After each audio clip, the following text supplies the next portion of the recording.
Hi friends, welcome to our second lesson this week in Foundational Skills.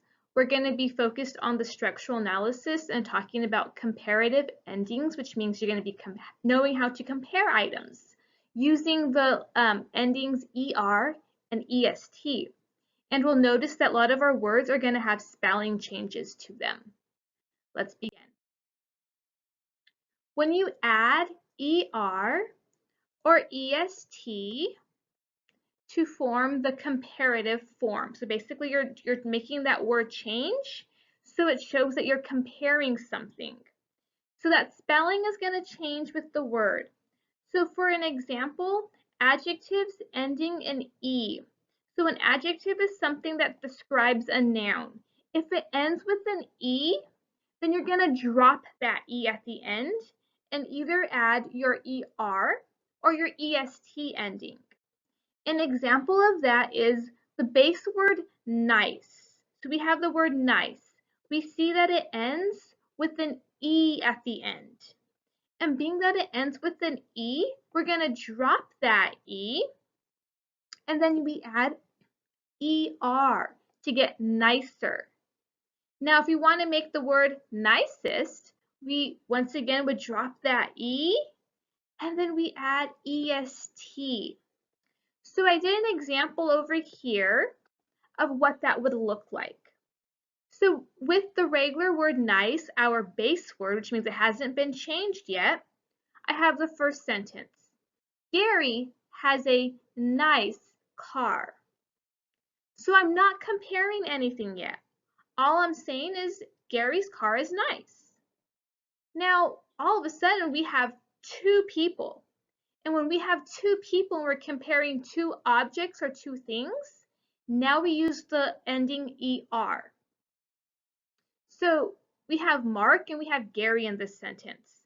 Mark's car is nicer than Gary's car.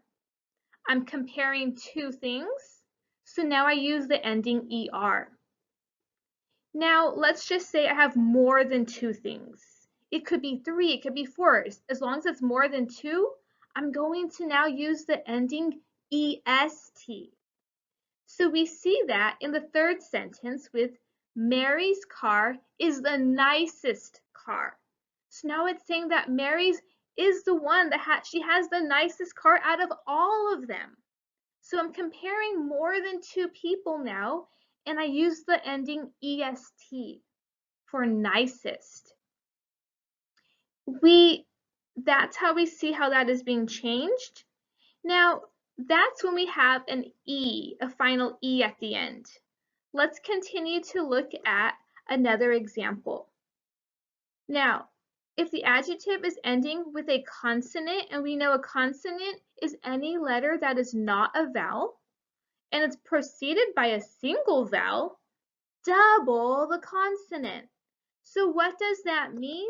It means if there is a vowel and then there is our consonant, that consonant is going to be doubled. So we see hot turns into hotter. So you doubled the T's and then you added your ER.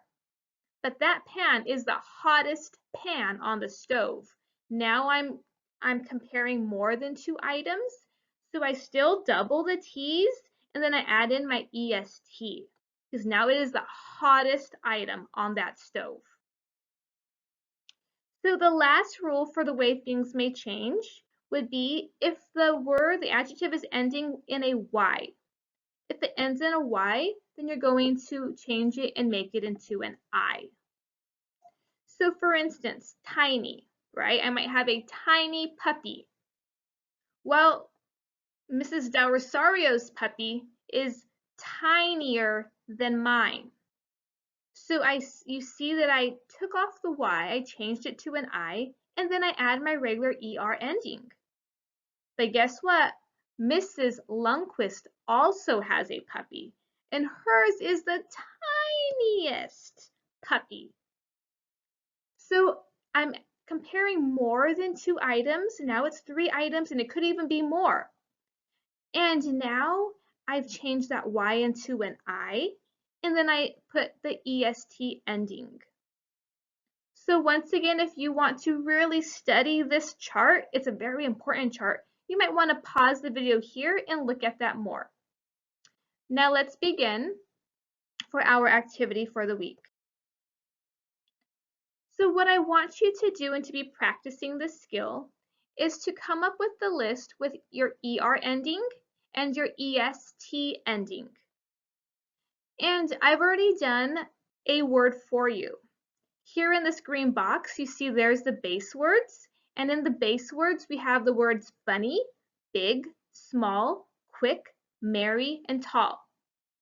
So I've already done funny for you. Funny has been done already for you. And I realized it ended with a Y, so I changed it to an I, and I added ER. Funnier.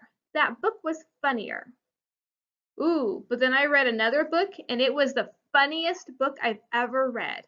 So my Y is still changed into an I, and I add EST to show that I'm comparing this book as it being the funniest book out of all the books I've ever read, more than 2.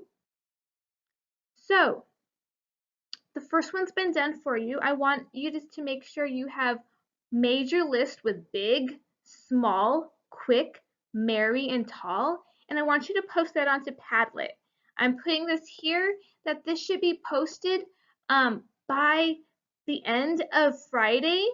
So make sure you have it posted by the end of Friday so we can check it and make sure your work has been done, and to see if you need to maybe work on anything.